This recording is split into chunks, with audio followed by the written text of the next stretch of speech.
शौर्य दिवस के उपलक्ष्य में वसीम रिजवी का सनातन प्रवेश। यह एक वैश्विक खबर है मित्रों, स्थानीय नहीं। लाखों करोड़ों लोग इस पर सोचने के लिए विवश होंगे, विचार करने के लिए विवश होंगे, इसका मंथन करने के लिए विवश होंगे, सनातन और इस्लाम का तुलनात्मक अध्ययन करने के लिए विवश होंगे। मित्रों, यह कार्यक्रम तो मैंने लाइव करने का प्रयास किया था, लेकिन पता नहीं क्यों हो नहीं पाया, इसलिए रिकॉर्डेड कंटेंट डाल रहा हूं। आज भारत के इतिहास का बहुत बड़ा दिन है। एक तो शौर्य दिवस और दूसरे वसीम रिजवी की घर वापसी। सोने में सुहागा का जो मुहावरा है वह यहाँ फिट बैठता है। घर वापसी के बाद अब वे जितेंद्र नारायण सिंह त्यागी कहलाएंगे। आप कहेंगे घर वापसी कैसे? वे तो शैयद हैं।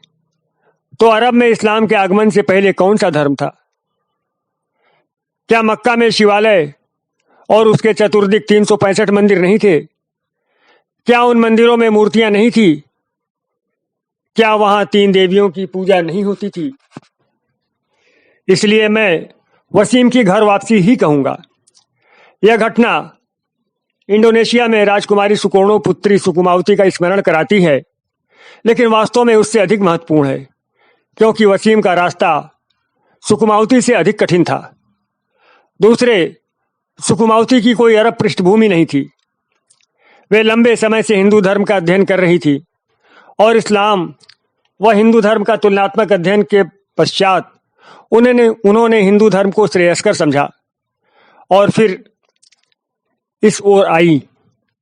दूसरी ओर वसीम रिजवी साहब ने पहले तो इस्लाम में सुधार करने का प्रयास किया, लेकिन विफल रहने पर, विरोध होने पर वे इससे बाहर निकलने में ही समझदारी समझे।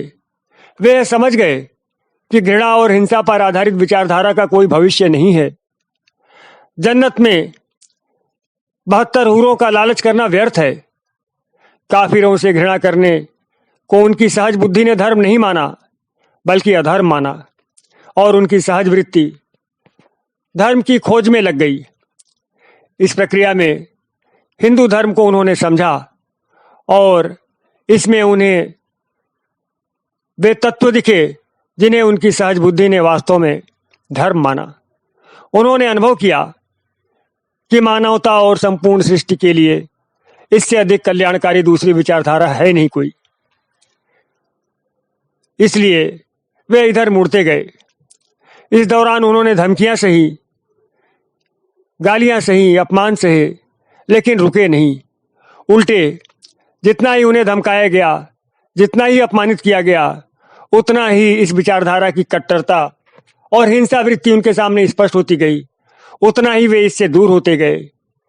और जब यह घोषणा हुई कि उनकी मृत्यु के बाद उनके शव को कब्रिस्तान में जगह नहीं मिलेगी, तो उन्होंने अपने शव का दाह संस्कार करने के लिए नरसिंहानंद गिरी जी को अधिकृत कर दिया। वैसे भी अंतिम संस्कार की सबसे श्रेष्ठ विधि दाह संस्कार ही तो है, क्योंकि शरीर में कितनी तो बीमारियां होती हैं, कितने तो खतरनाक रोगाणु मृत शरीर में रहते हैं, जिन्हें जलाकर नष्ट करना ही अच्छा है। फिर बढ़ती जनसंख्या का दबाव इतना अधिक है, धरती इतना बोझ कैसे सहेगी? वास्तव में अग्नि का आविष्कार तो बाद में हुआ, लेकिन मृत्यु तो अनादिकाल से होती आ रही है। इसलिए आरंभ में शव को खुले में फेंक देना, जंगली पशुओं अथवा पक्षियों को भोजन के रूप में उनके सामने रख देना जैसी पद्धतियां चल रही थी। फिर सभ्यता थोड़ी आगे बढ़ी तो शवों को दफनाना शुरू हुआ, लेकिन जब अग्नि का आविष्कार हो गया तब इसका दाह संस्कार होने लगा। इसके अतिरिक्त अंत्येष्टि की प्रक्रिया का संबंध किसी स्थान के भूगोल से भी होता है, जहां जैसी परिस्थितियां हों। उदाहरण के लिए ग्रीनलैंड के एस्किमो मृत शरीरों को समुद्र में प्रवाहित कर देते हैं। हो सकता है अरब क्षेत्रों में दफनाने की प्रणाली इसलिए विकसित हुई हो कि वहां जंगल न होने से जलाऊ लकड़ियां इतनी कहां से मिलती, लेकिन भारत में ऐसी समस्या नहीं थी। दूसरे अरब के रेगिस्तान में गड्ढा खोदना और दफनाना आसान भी अधिक रहा होगा। खैर, सुकुमावती के साथ 30,000 अन्य लोगों ने भी हिंदू धर्म अंगीकार किया था, लेकिन वसीम रिजवी आपको अकेले दिख रहे होंगे। वास्तव में उनके पीछे चलने वाले लाखों लोग हैं जो बस नजर नहीं आ रहे हैं। थोड़ी प्रतीक्षा कीजिए, वातावरण थोड़ा ठीक होने दीजिए, फिर ये लोग भी दिखेंगे और झुंड के झुंड दिखेंगे। वसीम त्यागी बिरादरी में आए हैं। वैसे जातीय चेतना से बाहर निकलने के लिए मैंने अभियान चलाया हुआ है, लेकिन जाति एक सरनेम के रूप में तो कम से कम है ही। लेकिन वास्तव में वसीम आज से सनातनी हो गए हैं। कोई न कोई सरनेम उनका होना ही था, सो त्यागी हो गया। यह कोई बहुत सोचने वाली बात नहीं है, क्योंकि एक प्रथा है कि जो घर वापसी कराता है उसी की जाति घर वापसी करने वाले की मानी जाती है। क्योंकि नरसिम्हानंद गिरी जी भी मूलतः त्यागी बिरादरी से हैं, इसलिए वसीम भी त्यागी हो गए।